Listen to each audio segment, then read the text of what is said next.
especially in Srimad Bhagavatam and Chaitanya Charitamrita, is very, very sweet. If it's not sweet, it means you have misunderstood terms. If it's a Sanskrit word, use the database and find out the definition. Or find a passage where Srila Prabhupada explains it in enough detail that you can define it by context. But somehow or other, get your terms defined. This devotional service, it's like mathematics. In mathematics, if you have a term that's not defined, you can't do the calculation. You won't understand the meaning of the formula. You'll be lost. And the same thing is true of Vedic literatures. They're closer to mathematics than they are to novels or something like that, even though they may be telling a story on the surface. As soon as you dig down beneath the surface, there's a whole science there. So just like any kind of science, all the terms are accurately defined. So we have to study. I read all of Srila Prabhupada's books at least 5 or 6 times. And there's sections that I've read again and again and again, like the 11th canto of Srimad Bhagavatam, like the Nectar of Devotion, especially the last 1/3 or so of the Nectar of Devotion, I've read innumerable times, because it's about the science of Rasa Tattva. And other sections that had to do with particular things that I was researching at the time. For example, when I was researching music, I read everything I could find on music in all of Prabhupada's books. And then I even looked in other books, like especially the Bharatnatyam Shastra and other books that I could get while I was in India that aren't so available in the West. And so I learned from those. Vishnu Sahasranam.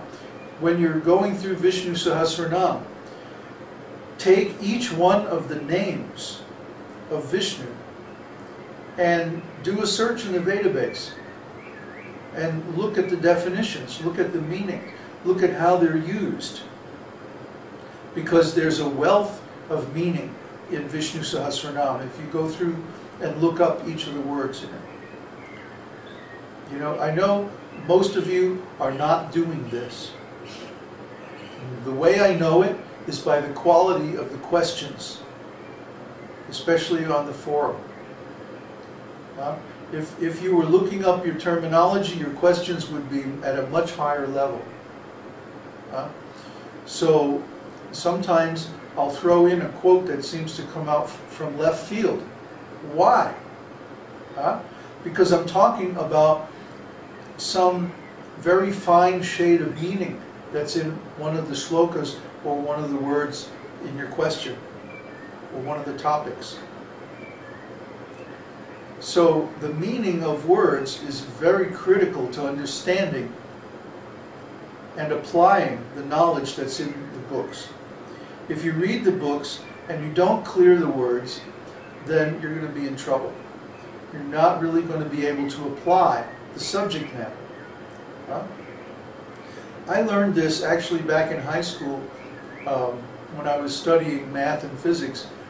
It really came home to me when I was studying flying. I thought for a while I might want to be a commercial pilot. So I was taking flying lessons while I was in high school. You can get a pilot's license as early as 16. So I was taking flying lessons like once or twice a week. In those days it was pretty cheap. It was like $25 an hour. You could actually afford them. Anyway, there was something called ground school.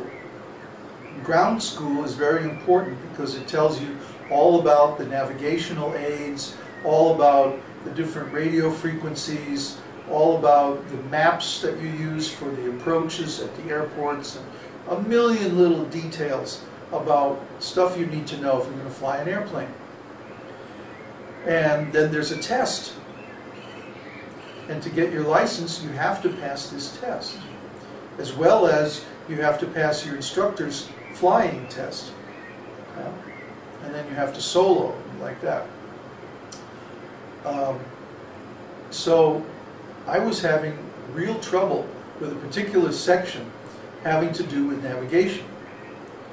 There's a particular instrument in a plane that's sort of like a compass, but it also includes a radio, and so it shows the direction to or from a particular radio beacon, as well as your heading. And yeah, it's a pretty complicated little instrument. It's called a bug. But anyway, I was having trouble understanding this instrument. Somehow or other, I always got mixed up about it. And I would wind up flying, 180 degrees out of course or something like this. Oops. Yeah. And sometimes you had to use it in a really tricky way to make certain turns and stuff when you're approaching the airports. So after weeks of struggle, I finally tracked it down to that I had one of the parts of the instrument misdefined. Huh? It's this little knob that you use to put an offset into the bearing. Very tricky stuff. But because I had it misdefined and because I didn't have enough experience actually using the instrument, I could not understand how to calculate directions and stuff using this thing. So this gave me a very good sense that the definition of words actually is the key to being able to apply the knowledge that's encoded in them. And it goes just as well for spiritual life as it does for something procedural like flying or technology or something like that. If you have a misdefined term, you will not be able to apply the knowledge. And we want you to be able to apply the knowledge because that's how you get yourself out of the trap of material life. We're all conditioned by this Christian idea that if you just believe, then you're saved. But guess what, people? That's not the Vedic philosophy. We need more than faith. We need understanding, and then we need action based on that understanding to change our karma, to change the impressions in our minds. We have to act on it.